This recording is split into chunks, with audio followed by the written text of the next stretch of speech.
Hello, and welcome to Super Lady Hero Hour here on Fanversation. I'm Yael Teagle. And I am KB. Thank you for joining us today. So, first, we are going to dive into all things DC TV from DC Fandome Part 2. And then later on, we'll be joined by guest Kristen Maldonado of Pop Culture Planet. So, let's hop right on to it. Woo! Yeah. All right. DC Fandome Part 2. Let's do it. There it is. Okay, let's jump into some of the panels that we were really excited about. Batwoman, Black Lightning, Legends Tomorrow, Stargirl, Superman and Lois, The Flash was also there. Let's start with Black Lightning because I know that you are a big Black Lightning fan. Yes. So the Black Lightning panel was incredible. They took us back to the 90s. Everyone was dressed in their best 90s gear. They had Robert Townsend. If you guys don't know, Robert Townsend is an incredible actor, writer, director. He did Meteor Man, who actually is the first Black superhero. And Robert Townsend has actually directed a few episodes of Black Lightning.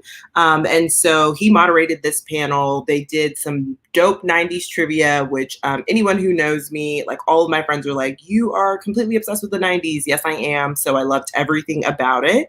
And then they really just kind of got into the nitty gritty. Unfortunately, they have not started production on season 4 yet. So it was kind of season 4 light. But some of the cast did get to tell us kind of what they're hoping for. Cress Williams really hopes to see Jefferson Pierce back at the school and mentoring the kids. He said that was kind of his favorite thing to do as Jefferson Pierce. Like that was what he was most proud of in this particular role. Christine Adams said she's hoping not to be on drugs, which who knows if that's going to happen this season? Honestly, I think that was the biggest request from the fans as well. Was that really? I honestly think that they did her a disservice with that storyline, and I think that hopefully they honor her request. Like the fans can ask it all they want, but if the actor asks it, maybe it'll happen. Yeah, I mean, ironically, she was saying in the panel that she appreciates the storyline and she appreciates kind of the levels that they've taken Lynn to, but she's hoping that, like they've kind of moved beyond that for next season. So, I mean, we'll see. She said she's had a great time really just kind of playing off of the layers of Lynn Stewart, because Lynn's been through some crazy stuff over the past 3 seasons. I mean, like arguably she's had the most like roller coaster-esque storyline. But yeah, hopefully we'll just get to see a little bit more. Nafisa Williams was saying she's hoping that her and Grace get married. They tried last season, and so she's really hoping that happens this season. And then Gamby wanted the world, I found out in this panel. Like, he wants to have meta powers. He wants a girlfriend. He wants to have a long lost child revealed and to be reunited. And I was like, oh, okay. I agree. I think he is one of the most undefined characters on the show. And I think that there could be more to him. Yep. And like one of those things, he could have one. Yeah, I was going to say, I'm not sure that Gamby is going to see all 3 in season 4. Like maybe we just start with a girlfriend, or maybe we start with meta powers, and then maybe as the seasons progress, we get this long lost child.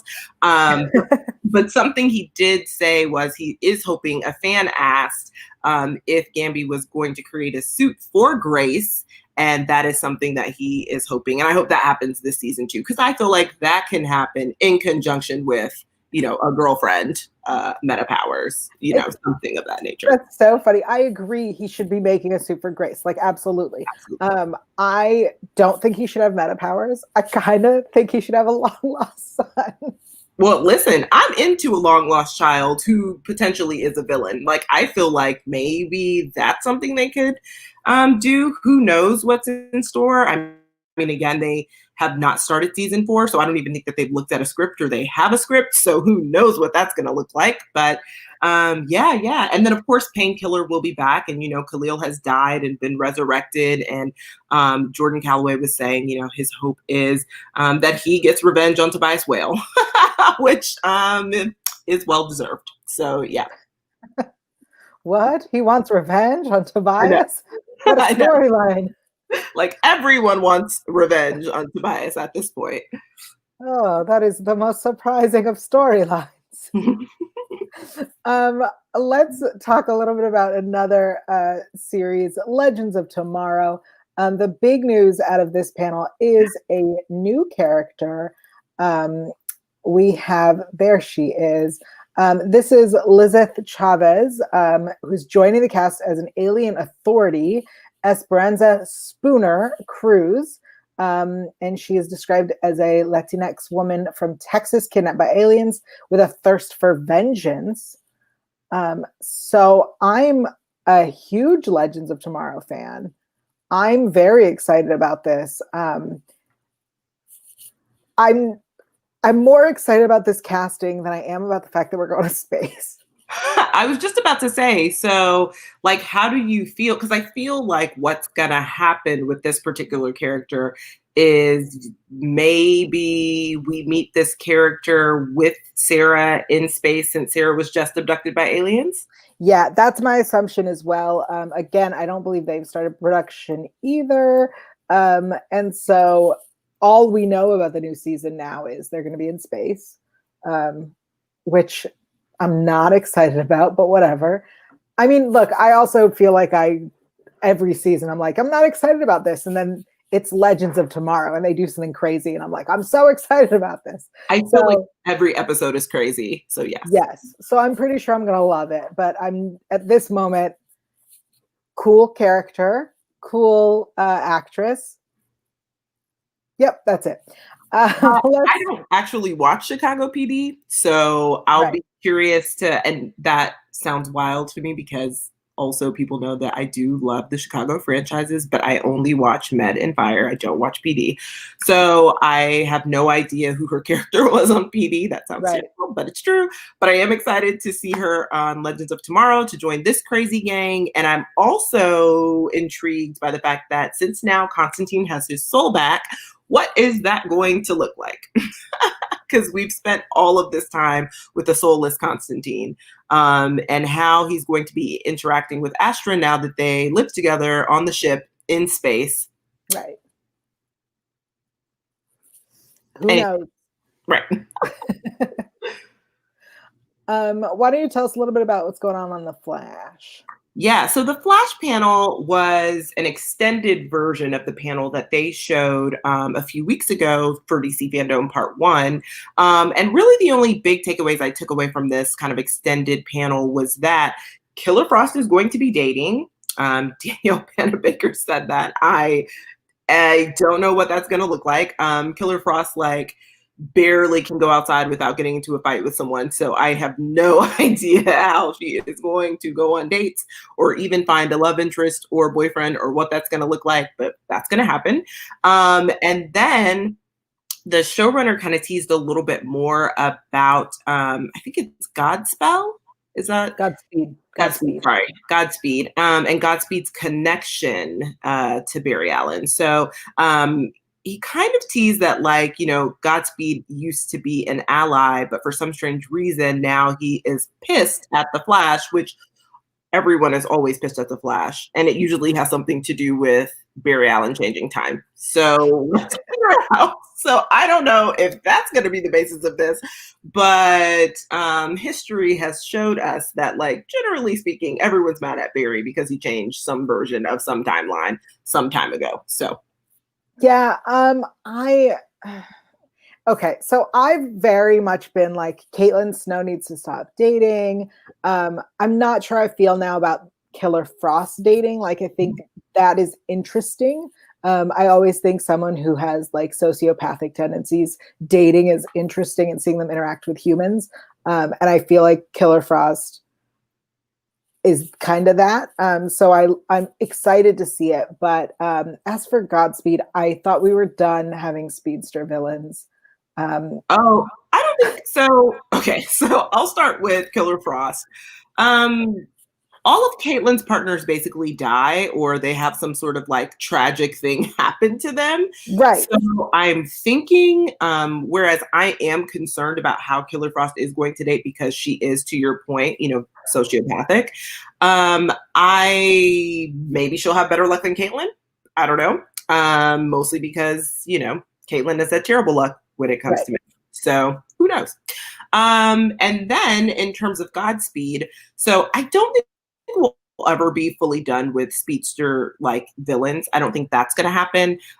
What I can say though is that maybe Godspeed will be more interesting. Hopefully they'll find like kind of a unique way to tie Godspeed in, and not the way that I just said in terms of him just being mad because of a changed timeline. So yeah, I'm curious to see like what it'll be going forward. I obviously, as you guys can tell, I have not read any of the comics with Godspeed, so I am not an expert in that regard.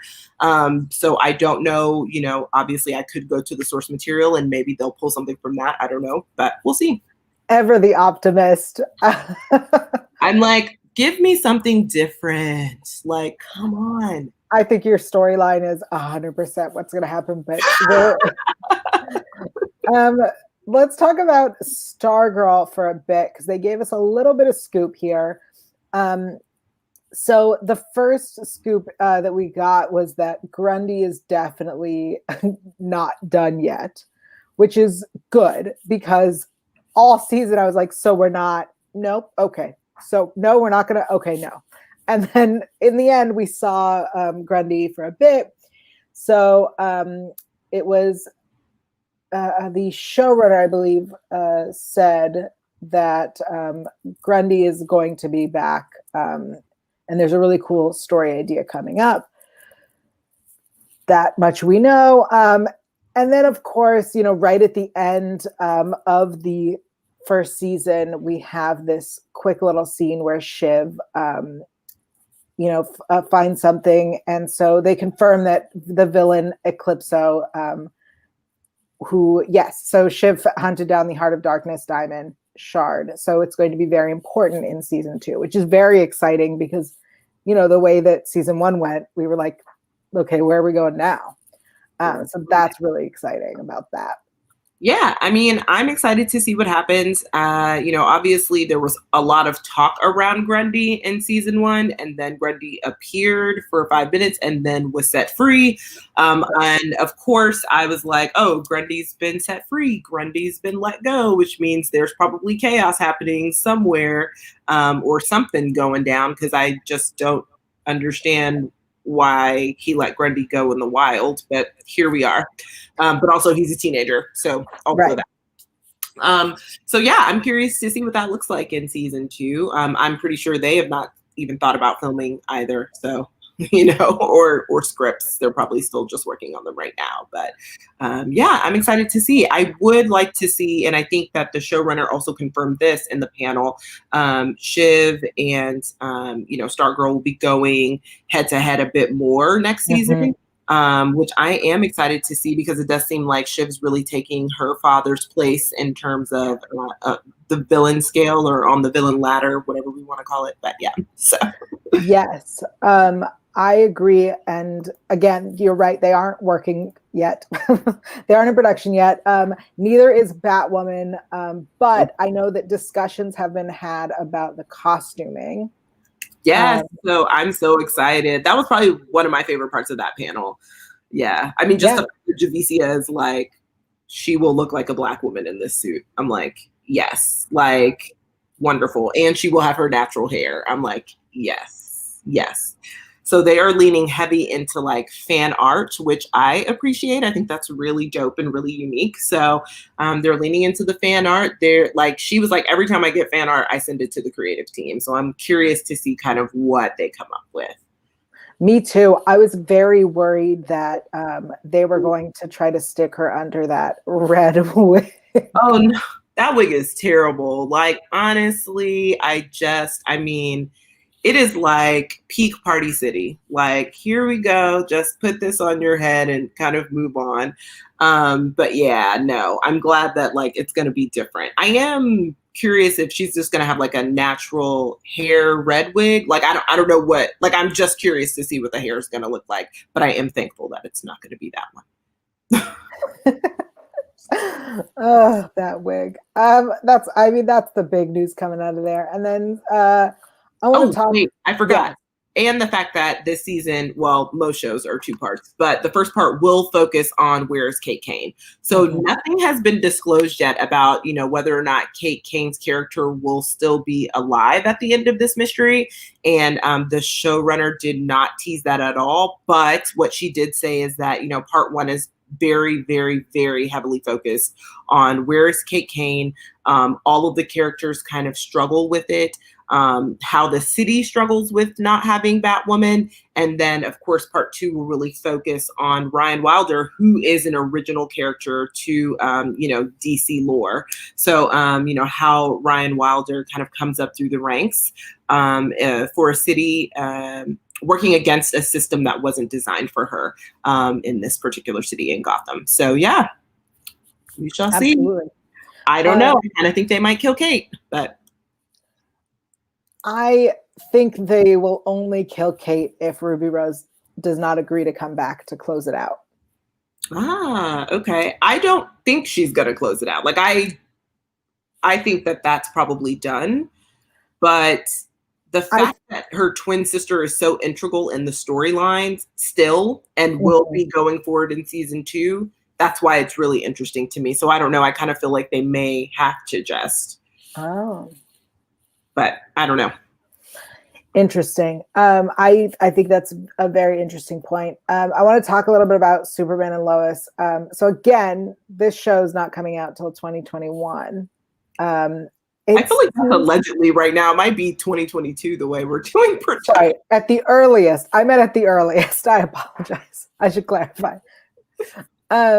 So it looks like, based on the description of what this show is supposed to be, it sounds like it's a family drama about this couple and their 2 teenage sons on a farm in Smallville, and that dad happens to have superpowers. Like, that's what it sounds like they're describing. Yeah, it's interesting that they're gonna do a time jump because, like, we've already met Superman and Lois this year in our large CW crossover, which ironically is not going to be as large this year, and like is barely even happening. But that's where we met them, and they had just had a newborn baby. So it's interesting that, like, when we meet them, they're going to have an extra kid also, but also the fact that they're teenagers. I'm curious how that's going to fit into the Arrowverse and what we're doing, because remember, now we're in one Earth. And I'm like, okay, but if you guys are, 15 years ahead of everyone else, like what does that look like? So, I mean, time has no meaning in the Arrowverse, obviously. Oh, sorry. I believe it is now the CW verse. Oh, yes. The CW verse. I'm so sorry. I always just say Arrow because I was grandfathered in the Arrowverse, but I don't know why they didn't try to switch it much earlier, because I've been trying to call it the DC verse for years. That would make more sense, but maybe they can't. I don't know. Like, maybe they can't say the DC verse. Right, the CW verse is just as good. I just don't understand why it didn't occur to them earlier. Whatever. We've known that Arrow was ending. Right. Sorry, and meanwhile, that's why it's like stuck in my head, because I'm like, well, it kicked us off, and like everything spun off from there. So I'm constantly thinking about the Arrowverse, but I'm sorry, the CW verse. Yeah, I'm curious. Time has no meaning, because I'm like, so what are we gonna do with you and your 2 teenage kids? But also, like I'm intrigued, and I'm still definitely gonna watch, but I still don't know how this is gonna fit into our timeline. I mean, maybe that's the issue on The Flash that Godspeed's mad about, is he did something so that Lois and Clark had their kid earlier. Right. You're welcome. Yes. So that was the big news, is that it's It sounds like a drama, and he has powers. Welcome. They're on a farm in Smallville. Okay. So we also have some other things that came out. In terms of Supergirl, they released a video from the stunt team with their workouts. There's also a blooper reel for season 4 from Lucifer, both of which are on fanversation.com, and you can go check those out. The other big news was that Doom Patrol was renewed for season 3 on HBO Max. And I actually watched they had a one-on-one with Diane, which was really, really good, where she talked about a lot of different things about being Latinx kind of in this industry and the type of content she wants, and even her portrayal of Crazy Jane on Doom Patrol. So it was really good, but I'm glad they got a season 3. People love it. It has like a super cult following. So I'm like, okay. I still have not finished season 1 yet. Don't judge me. But I was going to say, we now knowing for sure there's a season 3, we will both be caught up by season 3. Which I'm hoping is 2022, because I can't like, I made this promise. Like, help us out. I've been watching Lucifer. I'm in season 2 right now. And I will be caught up by season 5, part 2. Okay. Season 5, part 1 just came out. So I have not watched Lucifer. When I tell you that 1 million people have told me to watch it, like it feels like 1 million. Every time someone is like, they're like, Lucifer, Lucifer, Lucifer. It's so good. It's so good. It's so good. So I'm going to have to commit to it at some point. I will commit to it in 2021 though. Like, I don't foresee myself having the time in the next 3 months to actually commit to Lucifer. But come January, it's a brand new year full of opportunities, and my opportunity will be watching Lucifer. So I will definitely add it to my list. Some of us had a lot of free time this weekend, so. But at least you got through it. I wish I had free time this weekend to watch content just for fun and not for coverage. But yes, but I did watch some good things, so I cannot complain. I will not. The other news that came out was Pennyworth. I know you watch Pennyworth. It's such a good drama. Like, it's actually a really good show. I still have a couple of episodes left in season 1, but it is phenomenal. And I, kind of heard that news that she's going to be pregnant, that Martha Kane will be pregnant. But everyone on the internet keeps being like, but is it Bruce though? Who is this? Like, who is the child that she's pregnant with? Which is fair. So I'm like, I don't know. So I guess if you weren't caught up with season 1, spoiler. No. All right. So that's the big highlights out of DC Fandome Part 2. Like I said, all this information is available on fanversation.com, including the blooper reel and the Supergirl stunts team workout. Yeah, speaking of Supergirl, are they on? I don't know if she had her baby, so I don't know if they are going back to production like sooner than later.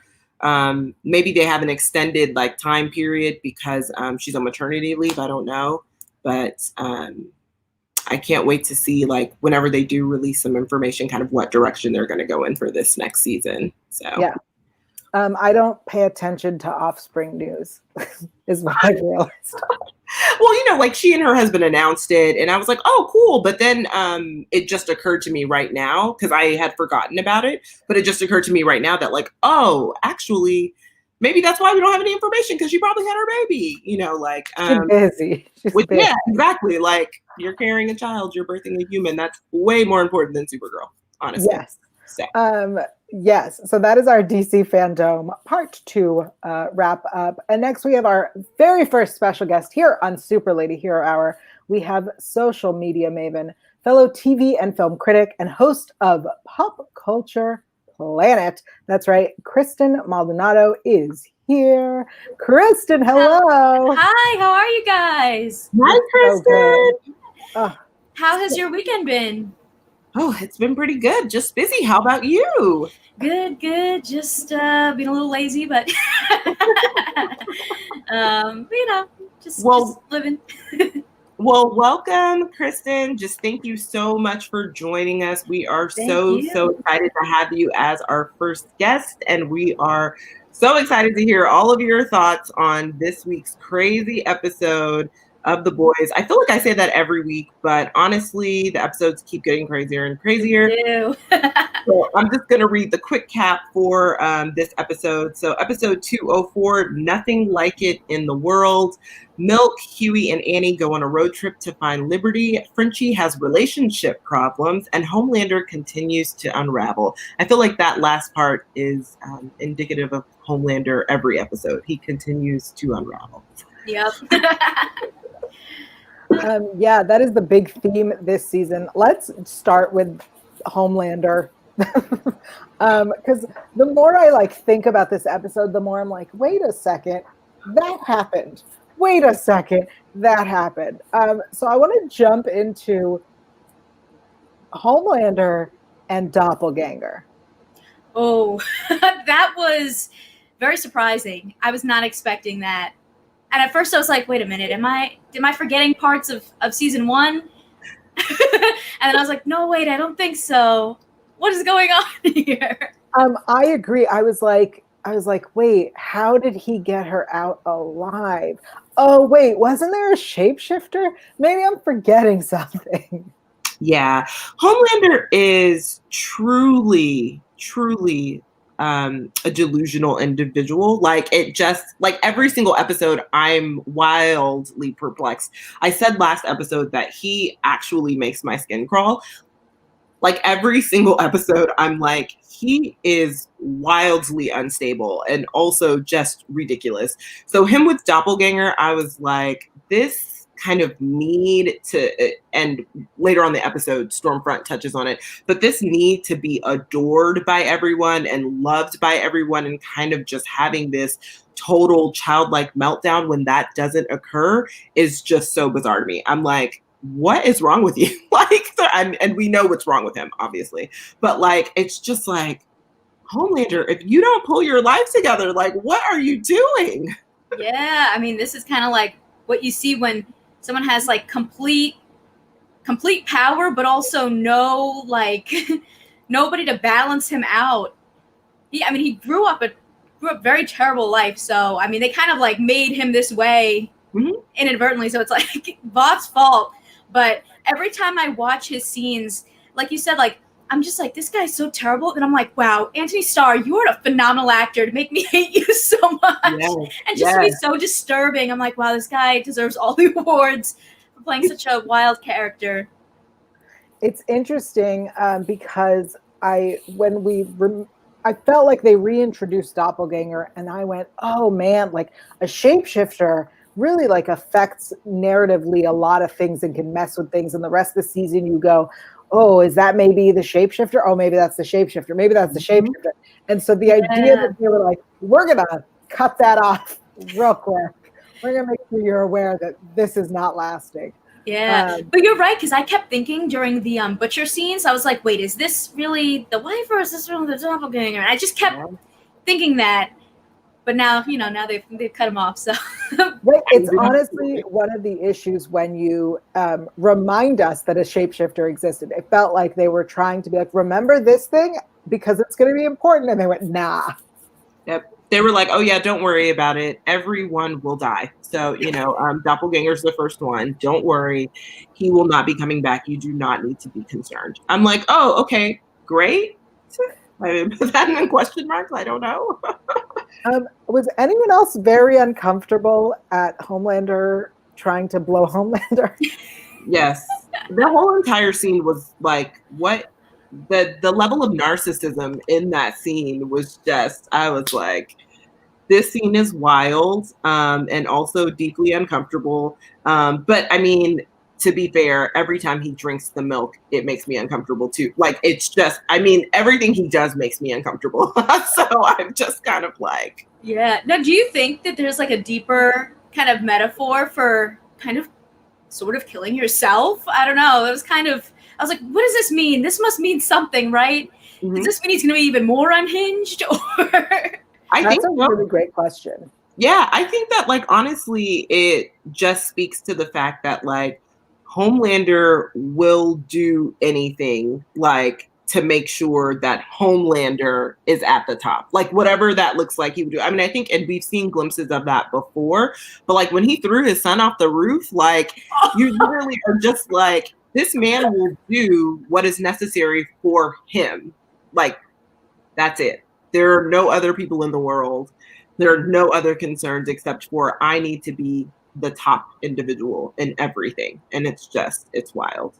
But good luck with us. I don't know. Well, let's talk about, I think that definitely is like a metaphor, especially after his conversation with Stormfront, who points out, I think it's so funny about the reveal as to who she is, because earlier in the episode, I remember thinking to myself, like, she's so smart for adapting to the time. Like, she's so smart. Of all of the 7, she is the modern one. And then to find out who she is, and I went, she's even smarter than I thought. Yeah, because she's almost 80. Like, I mean, she's an elderly woman, technically. Yeah. And so that reveal, I did not see that coming. So I will say that was probably the most surprising thing about this episode, was the fact that Stormfront is Liberty 2.0, or whatever we want to call it. And I feel like the rest of the season will really be diving into, well, the boys will be diving into trying to figure out, one, how is she so young? Like, what is happening? Is this Compound V, or is this something else? Yeah. My next question is, what is Stan Edgar's kind of role in this whole thing? Because he's obviously using her as a prop, which means he definitely knows that she's Liberty. But, like, did he create? I mean, like, seriously, like, what is happening at Vought? Like, for her to be this youthful and this cunning and, this brilliant almost in her approach for different things. Yeah, I'm fascinated to know who knows, because somebody has to. And I think also it might be interesting. Vought is a pharmaceutical company. Mm-hmm. This could 100% be the rollout of some pharmaceutical anti-aging thing. Ooh. This could tie into that as well, because not only can they give you superpowers, they can also keep you young. Yeah. Yeah. And then, I mean, I feel like when we were first introduced to her, she seems like you said, this very hip, kind of with the times, but then also she's like a raging racist and terrible person. So I'm kind of curious to see, like, what is her, like, ultimate goal? Like, is she, like, what is she trying to do? She's like obviously infiltrating the 7. Is she going to be trying to do something that, like, changes society and, like, kind of takes us backwards in a way?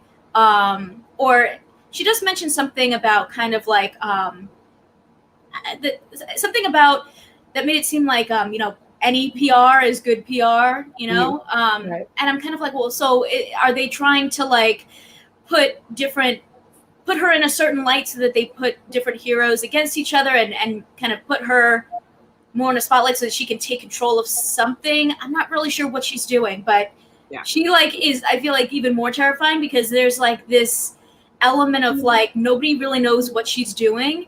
And even the people that she's hurt, like, how come they're not able to stand up and do something? It's like she has them all, like, kind of, like, in her pocket, like, being threatened, basically, to keep them quiet. But, like, after a while, like, something's going to have to come out about her. Yeah, and that's the interesting thing. So when we met Don Lewis, which actually the most random thing was, before I watched this episode for the first time, I actually, because I just started a rewatch of Hanging with Mr. Cooper, and I was like, where is Don Lewis? And then she, like, pops up in this episode, and I was like, oh, well, my question has been answered.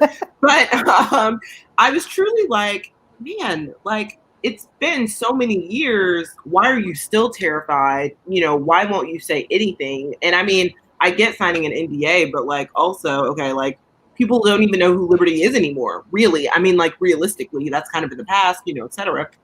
It's like, you would think that she would have told someone, to your point, Kristen, that she would have just been like, I don't know, and also that they would not have accepted $2,000 for her brother's death, because that was wild to me. Like, the fact that they only decided that her brother's life was worth $2,000. I was like, I think it also, these are really great points, but it also brings up Homelander and Maeve went to Maria Menounos, which amazing shout out to Maria for this cameo, who calls them out for being so white. So I really loved that they're bringing this up, because it is something that as viewers we're going, yeah, we've noticed. They're deliberately, now that we understand that Compound V is given to people, they're deliberately choosing specific people. And I think that I really wish we could have discussed that more, but instead, Homelander, I was so mad. Homelander outs Maeve. I just for anyone in the world, never out somebody. That's just fact statement, not your place. It's just rude. But I mean, it's a power play for him. Everything is a power play for him. Sure. So, I mean, he wants to make it seem like, the Seven is so diverse, which is interesting because he mentions A-Train, who he fired earlier that day. So, he's like, oh, we have A-Train. And it's like, okay, yeah, A-Train was just fired. And I hope he watched that Maria Menounos interview and then, kind of did his own IG live to combat that. And then on top of that, he's like, oh, and then also we have a gay superhero. And it's just like, Homelander, I mean, you are the bottom of the barrel. But to go back to the Compound V part of the conversation and how superheroes are quote unquote made, the difference with Becca's son is that he is not made by Compound V. His is genetics. So that's going to be interesting to kind of see like where that storyline goes in terms of, so you give one person Compound V, but now their DNA is completely altered. So like generations to come can become superheroes naturally. So I think it's going to be, And I think you made a really great point, Yael, about the kind of that idea of, well, if certain people are getting Compound V, how come it isn't very diverse? How come there is only like, certain, I think, what did they say? It was like, I don't know, 80 something percent white and then like 9% black or 7% Latino, something like that, where they were like breaking down numbers. And I don't know if you guys have ever read this book series, The Diviners by Libba Bray, but there's a storyline like that kind of happens of like how these people have abilities. And it has to do with like what is it called? Eugenics or something like that, where they like are trying to build like the superhumans, but like they want them to be like, the like white and tall and all this stuff. And I wonder if there's some kind of similarity there where they're like trying to build these like perfect people, this new race of people. And, they're kind of testing it out on different people, but like the real plan is to like going along with Stormfront, have it be these like, sort of white, powerful, tall, blonde, types of people that are the ones that are like the most powerful ones. Right. Now that's interesting because, and that would be super interesting to me from the perspective of Stan Edgar runs Vought, and he is not a white man or a white woman. So it would be interesting if he is kind of on the forefront of pushing this white agenda. Like, oh, we should have like the white superheroes should be the more powerful ones. That would be wild, honestly, like a wild twist. If he was behind it, eugenics has been around for a long time. And I believe it was in the first episode, it was kind of inferred that the founder of Vought was a Nazi, and that this whole thing was to build the, master race or whatnot. Yeah, so maybe that's what they're kind of trying to do. Which is interesting that Stan is still on board, because remember, Stan has always said his allegiance is to Vought, like he is a company man. But it's interesting that this is the project, and once you understand kind of what the project and the mission is of Vought, why would you stand by and still be a part of this and still help everything, move along in these phases? What is the benefit and what is the gain? And why would you even consider that, considering the fact that you are not a part of the population that is being, crafted? So yeah, I feel like there's been stories where like certain people have been on that sort of side because they're like kind of told like, well, you'll be one of the few that's like on like right. with us and you're like good with us, and it's kind of like then that never ends up working out and they end up getting double crossed anyway. But like maybe he thinks like, oh well, if I'm on this side they'll still have my back, but maybe down the line they won't. But it's interesting because I'm like, who is they? Because Stan is at the top. So you know what I mean? Like there's no one else. Like it's Stan. Like everyone else who happened before or have died is kind of what I inferred. Like okay, like the original person is gone. Like so it seems like he is the top. So that's why it's most interesting to me because I'm like it doesn't seem like there's any kind of like person in the background basically saying like we got your back, like do this for us, so it's interesting. Unless maybe this could be a way that like he controls the superheroes. Maybe. I don't know. I guess we're gonna have to see more. I know. We're like, ooh, maybe. These are all fascinating questions. Speaking of fascinating questions, I want to talk about Mother's Milk having OCD. What did that have? Am I missing something? I was like, what does this mean? Well, we don't know a lot about Mother's Milk. And something that occurred to me in this episode is that I don't remember why he's so angry at Vought. Like it's been very clearly stated all throughout season 1 and all throughout season 2 why Huey and why Butcher. But like when it occurred to me watching this episode, I was like, I don't actually remember why Mother's Milk is so upset with Vought and the Soups. So it was interesting to like have peeks of his story because they've actually been like since episode 1, I've been seeing like the hints that he has OCD. Like I was like picking up on it. And then by episode 3, I realized that it was the first time that someone else picked up on it, AKA Starlight. Like when she's like, oh, it's interesting that you do this and you have to do that. But so when he's telling these stories about his father, which to me are all lies, like I don't believe a single one of those stories actually is who his father really is. I was like, is his father Stan Edgar? Like at one point I was like, could this actually be his dad? Because we don't know anything about him. And then he's like, yeah. And so he tells Starlight at the diner that his dad, she didn't say died technically, but it was inferred that that was her question. And he said, 16 years ago. But when they're in the car and Huey asked like, I didn't know that about your dad. And he was like, he's a terrible man. He said it like in present tense, like he's not dead. So I kept picking up on like all of these things. Like, I think everything that he's saying about his father is truly a lie. And obviously his father has I feel like his father has some sort of connection with Vought. Because I still can't figure out why he's doing this, why he's dedicating his life to this mission, why he has left his wife and his daughter behind. And yet we know nothing. And I'm like, So, yeah. Well, if there's anti-aging stuff, then they could definitely be related then. I mean, technically, like, they're old, like, they're far enough apart in age that like, he could actually be his son. Like, I mean, like, but I don't know. I do feel like something is going to be revealed about Mother's Milk because we don't know anything. And I'm like, it's weird that like we're just getting hints of things, but also that he was lying because he's not the one that we expect to lie. And so I was like, I don't know, there's something here with his dad. So interesting. I think you're right. We don't get enough about his background. He's very secretive.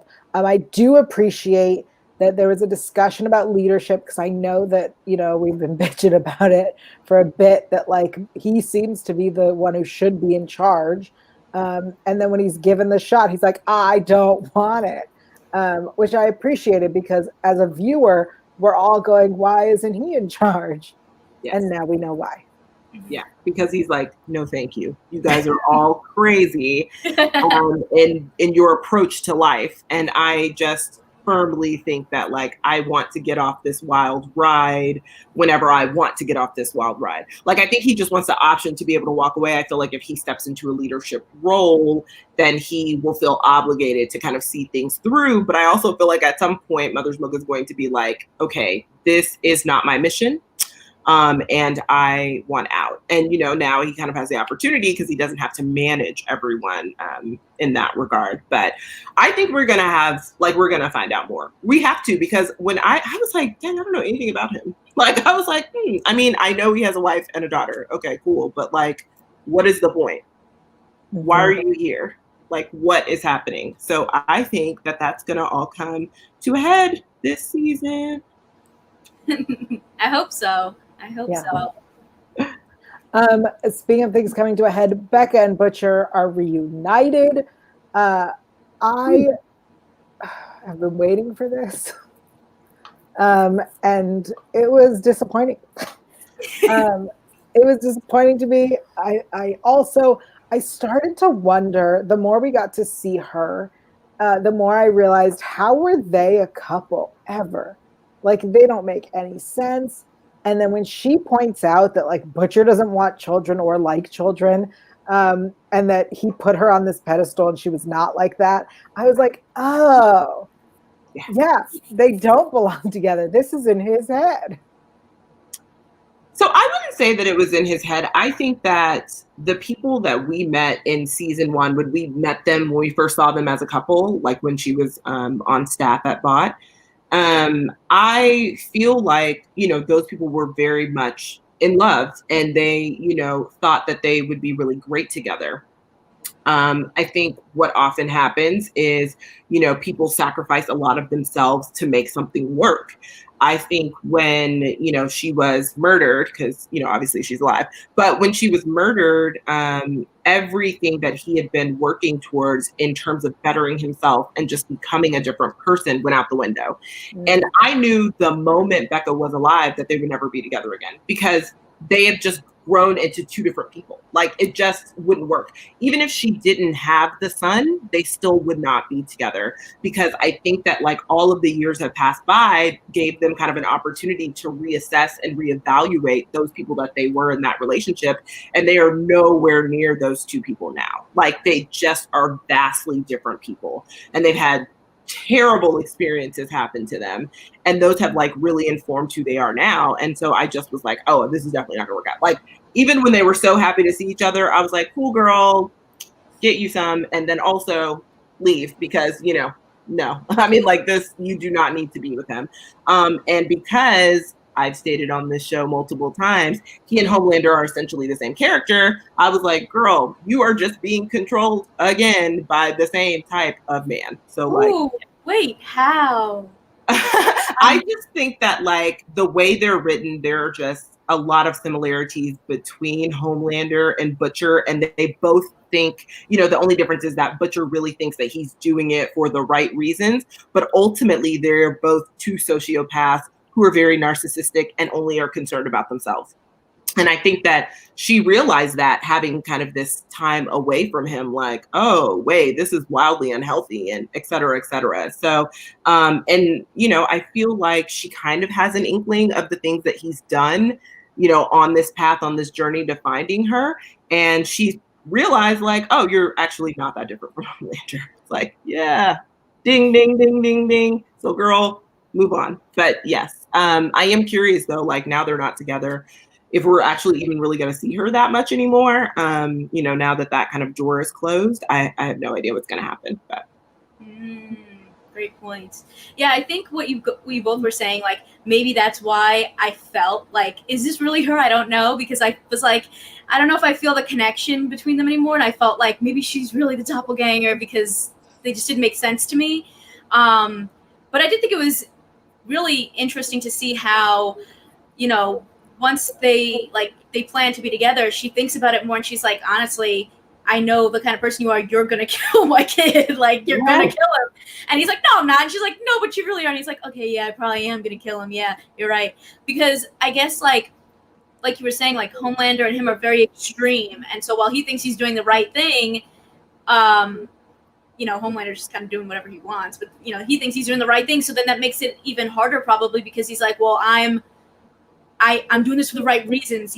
He's a soup scum. Like that's why we have to get rid of him. All the soups, they're terrible. But it is interesting how you're saying like because really the thing that is kind of the catalyst, I guess, or like what moves both Homelander and Butcher forward is this woman and her son.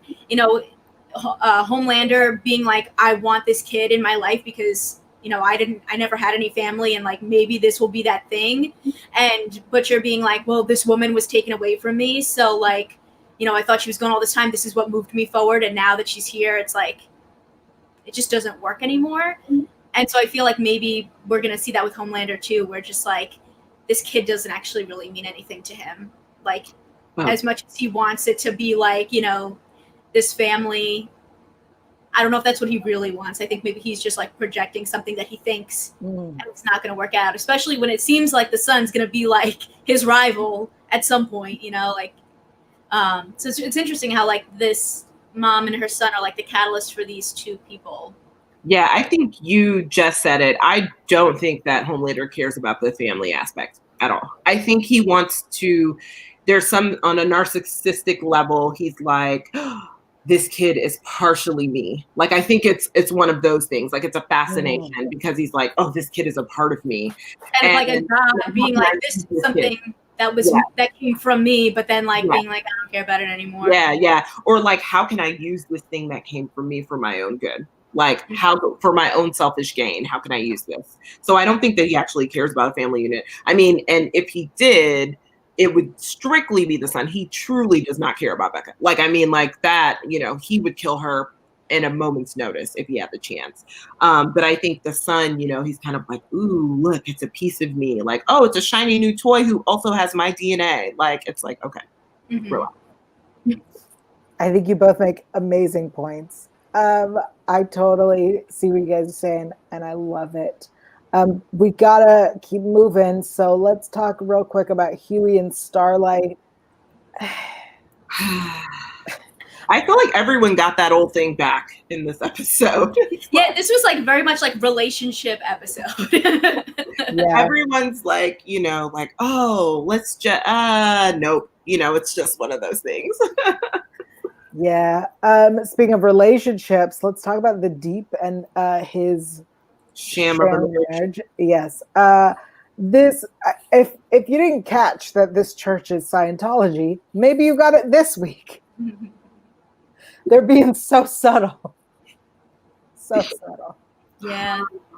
I don't care about a Deep redemption story. I don't want to see Deep be redeemed because I just feel like he's a trash human, and I don't want to see them being like, let's bring him back and he's okay now, right? Like, just get rid of him. I mean, nothing against Chase Crawford. I'm sure that guy's probably like, oh, thank you, I have a job, but his character is just so, I don't know, such a terrible man. So I told Yale last week that I explicitly in the first 3 episodes did not see them like trying to redeem him. This episode, I think episode 4, it clearly is showing that they're trying to redeem him. Like, I think the first 3 episodes, you are just like, he's going through some sort of psychotic break, because we did see him like at the bar doing something weird and then getting picked up by a stranger, which also Deep, like, didn't your parents tell you probably not go home with a stranger? And who then drugs you and takes him on a trip, and then, the body dysmorphia kicks in. And so I'm like, okay, but this week it's very clear that get married, it will revive your image. You will be in the 7 again. Women will forget that you were a terrible human being. Like, okay, guys, no, like, this is not going to happen. So I'm curious to see where the storyline goes, because I honestly think he can't be redeemed. And I honestly think that's what the storyline will show, that like, yeah, he cannot absolutely be redeemed. I have no idea what's going to happen in episode 5 yet, but I think that we're going to it's going to end up being like, okay, like, he can't be redeemed, like, period. It's, I said previously that it feels like they've chosen to do this body dysmorphia thing to have us to give us an explanation as to why he's terrible to women. And I stand by that statement. It feels like the writers chose to go, well, he has trauma, and therefore he takes that out by causing trauma and sexually assaulting other people. And he can have trauma. That does not excuse his behavior, and it does not make me feel like he deserves redemption. Yeah, I feel like last week I mentioned just briefly, like when you made that point, I was like, yeah, I didn't explicitly see it in the first 3 episodes, them using the body dysmorphia to get here. And then this episode became very clear that like it took the actual episode that the writers like that is the direction that they're going in. And again, like you just said, like we said last week, like, I mean, 2 things can be true in life. So the Deep has trauma, deep-seated trauma. That sucks. The Deep is a sexual predator. That's terrible. Like 2 things are both true. Like you are still a sexual predator. Just because you have body dysmorphia means nothing. You're still a sexual predator. Like, so. Any final thoughts on the episode before we move on to our badass moment of the week? I gotta say, this one wasn't my favorite episode out of the season so far. I just was like, I don't know. I just felt like there was so much going on. Like they were trying to tackle so much in like a short period of time. And there were certain things that were really interesting, like finding out who Stormfront really is, or things like that. But then there were other things that I was just like, I don't know if I like really cared about this episode as much compared to the previous ones. I thought the last 3 episodes were stronger than this one. Well, we like to rate things here on a scale of poop to kittens. And so your rating could be anywhere in between poop and kittens. Tell me, where would you place this episode? I'm assuming it's not kittens. No, not kittens. Let's see. They did have a nice conversation about terrible candy bars, so I'm going to go with the terrible candy bar. It was an Almond Joy. It's not the best candy bar. It wasn't a poop. It's probably a little in between. Okay, so Almond Joy is going to be our middle ground for this episode. Got it. I love that.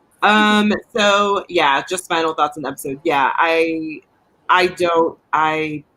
I'm curious to see where we're going with the Stormfront / Liberty scenario. Mm-hmm. I am grateful that Becca and Butcher are not together, just from a standpoint of that is just a, it's not a healthy relationship. So, okay. I'm also glad that Starlight was like, yeah, Huey, we can't do this either, because they also have not sorted anything out. We did not talk about Frenchie and Kamiko, but I will just say briefly, Frenchie has kind of crafted this relationship in his mind. I feel like it's like a very idyllic scenario with Kamiko in his head.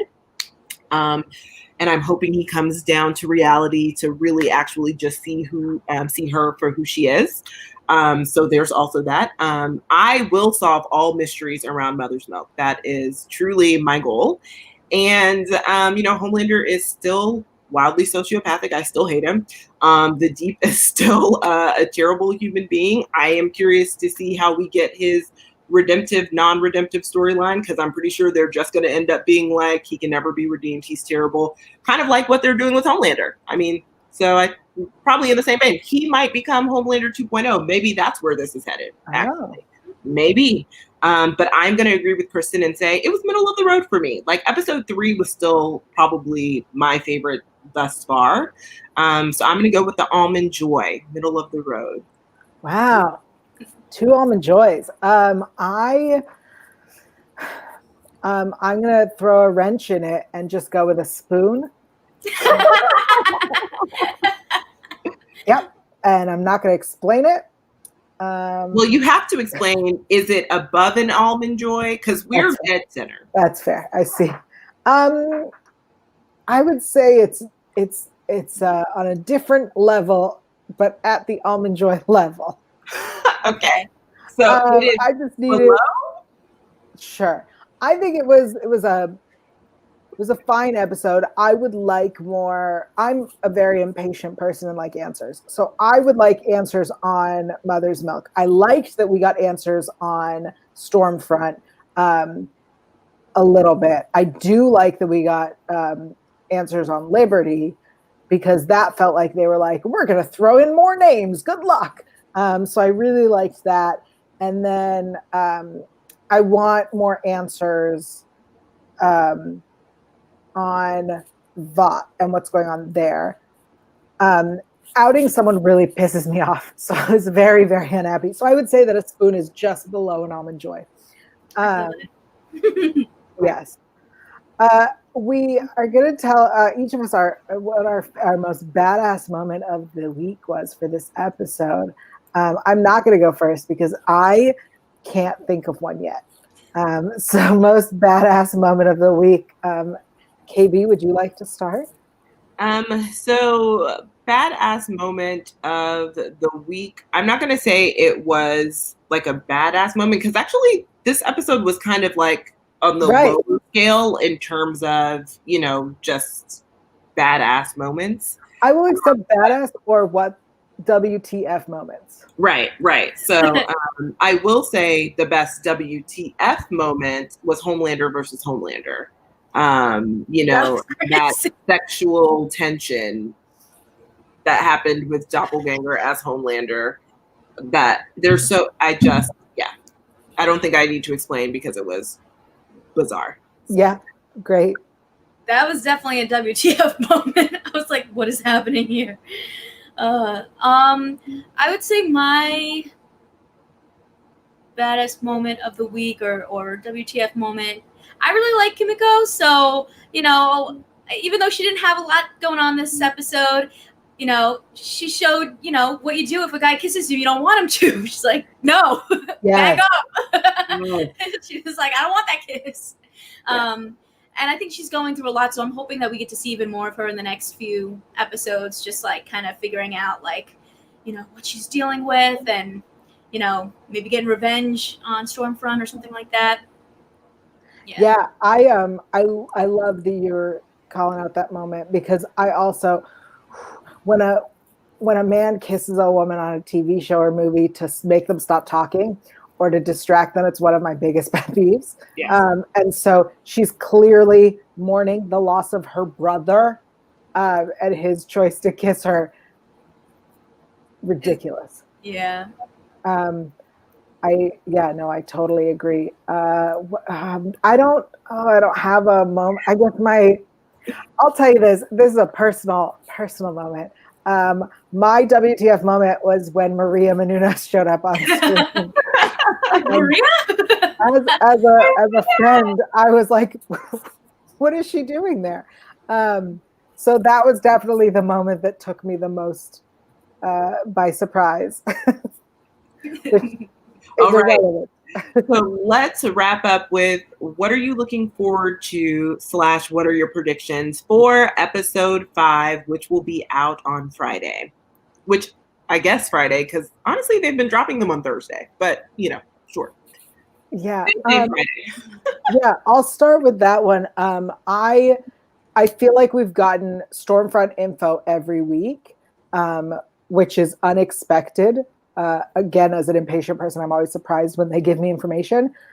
So I think we'll get more Stormfront storyline next week.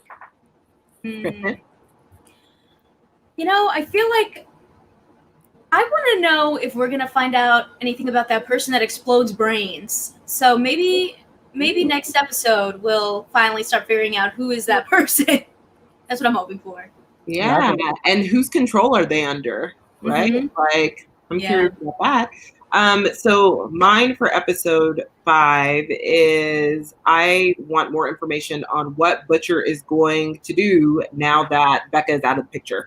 Kind of like, what is his purpose, honestly, because he spent so much of his life with all of this hate and this agenda that no longer exists. So kind of, are we going to see a change in Butcher now? Will he be more team oriented to focus on the, full goal of bringing down Bot for different reasons now that Becca is alive? So I just think more of that, hopefully in episode 5. Awesome. Kristen, thank you so much for joining us Thank today. you. I'm so honored to be your first guest. Yes, thank you. Please tell everyone where they can keep up with you and what you're up to next. Sure. You can find me at KMaldo pretty much everywhere: YouTube, Twitter, Facebook. Add a 1 at the end. You can find me on Instagram. I have a podcast called Pop Culture Planet, which these lovely ladies were on, talking about superhero culture, which was awesome.